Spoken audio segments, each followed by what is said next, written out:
Ramachandra ഓൾഡേസ് case നമ്മുടെ തൃശ്ശൂര് തിരുവല്ലയുള്ള വണ്ടിയാണ്. Owner Prakash bro. Guys, ഈ വണ്ടി നിങ്ങൾക്ക് ഫെമിലിയർ ആണെന്ന് അറിയാം. നമ്മുടെ ഉല്ലാസ് ബ്രോയുടെ വീഡിയോസിൽ ഒരുപാടധികം നിങ്ങൾ നമ്മുടെ വണ്ടി കണ്ടിട്ടുണ്ട്. അപ്പൊ ഗൈസ്, നമ്മുടെ രാമചന്ദ്രയുടെ ഫുൾ സ്റ്റോറി, ബാക്ക് സ്റ്റോറി നമുക്ക് കേട്ടു. 2018 ഇവര് പ്രസ്ഥാനത്തിലെ ടൂറിസ്റ്റ് ബസ് പ്രസ്ഥാനത്തിലേക്ക് കടന്നു വരുന്നത്. അതൊരു BMR വണ്ടിയിലായിരുന്നു വരുന്നത്. അങ്ങനെ മുന്നോട്ട് വരുന്ന സമയത്ത് കോവിഡ് കാര്യങ്ങൾ വരുന്നു. കോവിഡ് വന്ന സമയത്ത് ഫിനാൻസുകാർ വണ്ടി കൊണ്ടുപോകുന്നു. അതിനേക്കാൾ ഉപരി കൂടെ നിന്ന് ചതിച്ച് വണ്ടി അങ്ങനെ കയ്യിൽ നിന്ന് പോയി. അതിനുശേഷം കളത്തിൽ നിന്നും വിട്ടുനിന്ന് പരമ്പരാഗതമായ കാര്യങ്ങളുണ്ടായിരുന്ന, അതായത് നമ്മുടെ രാമചന്ദ്ര ഹാൻഡ്ലൂംസ് എന്നുള്ള ടെക്സ്റ്റൈൽ ഷോപ്പ് കാര്യങ്ങളൊക്കെ ആയിട്ട് മുന്നോട്ട് പോയതിനു ശേഷം 2023 ഒരു മാരക തിരിച്ചുവരവ്, അതായത് ഒരു സെക്കൻഡ് വണ്ടി 2012 മോഡൽ വെഗയായിട്ട് തിരിച്ച് കളത്തിലേക്ക് വന്നു.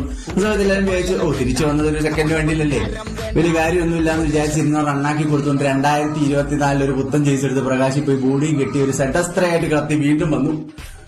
അവിടെ നിന്നില്ല, 2025 അടുത്തൊരു ചേസ് എടുത്തിട്ട് നേരെ പ്രകാശിൽ പോയി.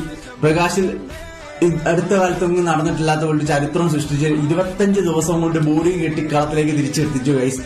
അടുത്ത സെറ്റസ്ത്ര അങ്ങനെ മുന്നോട്ട് പോവുകയാണ്. ഇപ്പം നിലവില് കയ്യില് ഒരു 2012 വെഗയും അതേപോലെ ഒരു 2024 സെഡസ്ത്രയും 2025 സെഡസ്ത്രയും ഒരു 24 സീറ്റ് ട്രാവലറും ഒരു 17 സീറ്റ് ട്രാവലറും ആണ് നിലവിൽ കയ്യിലുള്ളത്. ഗൈസ്, ഇതൊന്നുമല്ല, അതായത് ഓൾ ഇന്ത്യ പെർമിറ്റിൽ ഒരു വലിയ സർപ്രൈസും കൂടി വരാൻ പോവുകയാണ്. അപ്പൊ ഞാൻ അതിനുവേണ്ടി കട്ട വെയിറ്റിംഗ് ഗൈസ്.